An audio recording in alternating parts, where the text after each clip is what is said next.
Hey, what's up mga kaballers? Maligayang pagbabalik sa aking channel.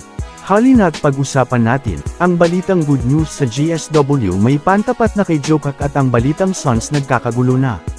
Tara na't pag-usapan natin yan dito sa Basketball Hotshots.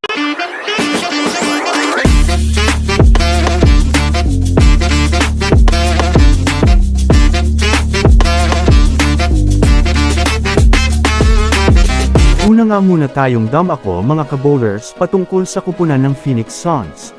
Sa kasalukuyan nga mga kabowlers ay sa ngayon nga po, ay hindi nga maganda nag-performance ng Suns ngayon sa liga.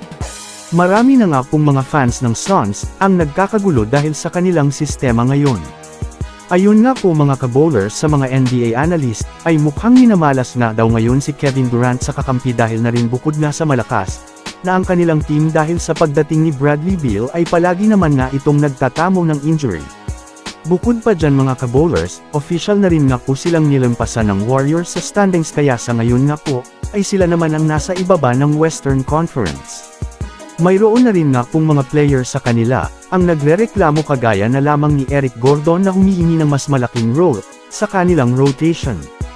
Umamin nga mga kabowlers ang kanilang head coach na si Coach Frank Vogel, na hindi nga daw maganda ang nilalaro nila sa ngayon kaya kailangan nga daw nila itong ayusin mga kabowlers at pagbutihan pa ang kanilang performance, lalo pat marami na rin fans ang bumabatikos sa kanila.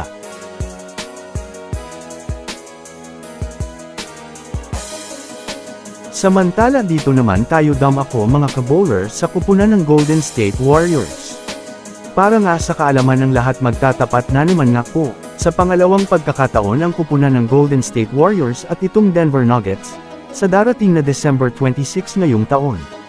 Maraming ang fans ng Warriors ngayon, mga kabowlers ang excited na sa magaganap na laro lalo pat nakukuha na nga daw, nila ang tamang rotation. Bukod pa dyan mayroon na rin naman nga daw po mga kabowlers, pantapat ang Warriors sa superstar na si Nikola Jokic. Ito nga daw ay si Trayce Jackson Davis, kung susumadahin nga natin mga kabowlers maari nga pong makasabay, dito sa ilalim ng basket dahil na rin sa taglay nitong galing sa depensa at sa rebounding. Sa huling mga laro nga po ng nakaraan ay pinatunayan nga po nito, siya nga daw ang hinahanap na big man ng Golden State. Samahan mo pa nang siya na nga po mga kabowlers ang nangunguna, sa rebounding pagdating sa mga rookie ngayon. Pati nga po ang kanilang head coach na si Steve Kerr, ay nagpahayag na kailangan nga daw ito ng kupunan.